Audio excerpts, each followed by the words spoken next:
नोरमा group, जो सोचता है वो करता है। आपके अपने सपनों का आशियाना।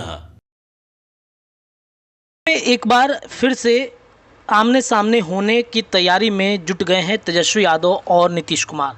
दरअसल आपको बता दें कि बिहार के 4 सीटों पर उपचुनाव हो रहे हैं और इन चारों सीटों के लिए एनडीए और महागठबंधन ने अपना पूरा ताकत झोंक दिया है।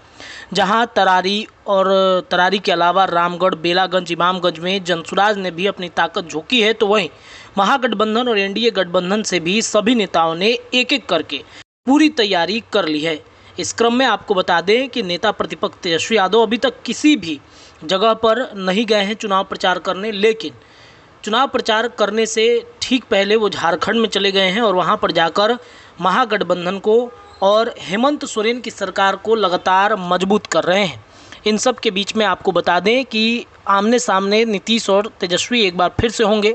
दरअसल बिहार में एनडीए गठबंधन की सरकार बनने के बाद एक बार फिर शीतकालीन सत्र का दौर शुरू हो गया है। ये शीतकालीन का सत्र का दौर नवंबर में शुरू होगा और 4-5 दिनों तक ये सत्र चलेगा। उसके बाद इस सत्र के बाद बिहार विधानसभा चुनाव के तरफ सभी दल बढ़ जाएंगे। आपको बता दें कि 25 नवंबर से बिहार विधान का शीतकालीन सत्र शुरू होगा। 25 से मात्र 5 दिन का ये दिन होगा। 25 से 29 नवंबर तक ये होगा। विपक्ष कानून व्यवस्था, अपराध और जहरीली शराब कांड को लेकर सरकार को घेरने की कोशिश कर सकता है। बिहार विधानमंडल के शीतकालीन सत्र 25 नवंबर से शुरू होंगे और 29 नवंबर तक चलेगा। इस सत्र की कुल अवधि केवल 5 दिन होगी, जिसमें विभिन्न महत्वपूर्ण कार्यों को निपटाने की योजना है। जिसके बाद पहले दिन वित्तीय वर्ष 2024-25 के सप्लीमेंट्री बजट को सदन के पटल पर रखा जाएगा। इसके अलावा दूसरे और तीसरे दिन नए विधेयकों को पेश किया जाएगा। चौथे दिन इन विधेयकों पर चर्चा होगी और अंत में इन्हें पारित करने की पूरी प्रक्रिया की जाएगी। इस बार विपक्ष के हमलों का सामना करने के लिए सरकार तैयार है। पिछले मानसून सत्र में नेता प्रतिपक्ष तेजस्वी यादव सदन में अनुपस्थित रहे, जिससे विपक्ष के कई मुद्दों को मजबूती में नहीं रखा गया। लेकिन इस उम्मीद में इस बार है कि तेजस्वी यादव सदन में उपलब्ध रहेंगे और सदन में उपलब्ध रहने के साथ साथ कई तरह की चर्चाएं इस बार हो सकती हैं। अब देखना बड़ा दिलचस्प है कि तेजस्वी यादव इस सदन में उपस्थित रहते हैं या फिर गायब रहेंगे। बिहार में शीतकालीन सत्र जब होती है तो बड़ा दिलचस्प मुकाबला होता है। सत्ता पक्ष और विपक्ष एक दूसरे पर जबरदस्त हमलावर रहते हैं। इस बार क्या तेजस्वी यादव इस सदन में मौजूद रहेंगे या फिर सदन से गायब होंगे, ये देखना बड़ा दिलचस्प होगा। आगे की कहानी क्या होगी, इस पर हमारी निगाहें हैं। फिलहाल आप देखते रहिए भारत लाइव, खबरें आपको लगातार मिलेंगी। बहुत बहुत धन्यवाद। आपके सपनों को हमने सजाया है, ई होम्स पैनोरमा को हमने बनाया है। ई होम्स मेरा एक सपना था जिस पे मैं पिछले 4 साल से काम कर रहा था। हमने जो बनाया है वो सबने है माना।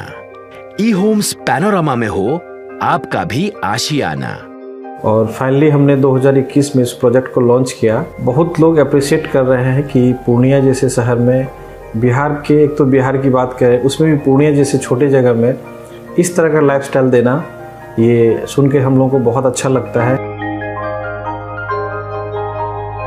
ई होम्स में हमने कुछ और भी किया है, जैसे हम जिस जगह में रह रहे हैं हमारे फैमिली सिक्योर हो, उनको सिक्योरिटी का ध्यान में रखा है। आपकी सुविधा और सुरक्षा आपके लिए खास है, ये आपका विश्वास है। इसमें आर्टिफिशियल इंटेलिजेंस का 7 लेयर सिक्योरिटी का हमने इस्तेमाल किया है। लस ग्रीन कैंपस को बनाया है। यदि हमारा बाउंड्री वाल है तो वो वर्टिकल गार्डन है। ये जितनी भी फैसिलिटी होता है एक इंटरनेशनल टाउनशिप में ई होम्स है, ये हम लोग विश्वास नहीं कर पा रहे हैं। जो भी हमारे मित्र, दोस्त या जो भी हमारे बाहर के बाहर आते हैं तो हम लोगों को बहुत अच्छा सुनने को मिलता है और बहुत अच्छा क्रेडिट मिल रहा है। वो सारा हमने सिर्फ एक बिल्डिंग नहीं बनाया, हमें एक बहुत अच्छा लाइफस्टाइल दिया ई होम्स में, और मेरा एक सपना था जिसको मैं आज फुलफिल होते हुए देख पा रहा हूँ। ये आपका आवास है। ई होम्स पैनोरमा में अब आपका निवास है। E Homes Panorama, luxurious lifestyle redefined. Panorama group, जो सोचता है वो करता है। अगर ये वीडियो पसंद आई और वह बिहार के राजनीति और बिहारियत से सरोकार रखेनी तो सब्सक्राइब बटन दबा के चैनल के सब्सक्राइब कर ली। ओजे एगो घंटी बा, ओकरा बटन दबा देला से कुल सटीक और मारक खबर रुआ मुफ्त में मिल जाई। अगर रुआ पत्रकारिता के हमनी के नया प्रयोग में सहयोग कर चाहतानी तो ज्वाइन बटन दबा दी। पेटीएम नंबर नोट कर ली 9386816700। धन्यवाद।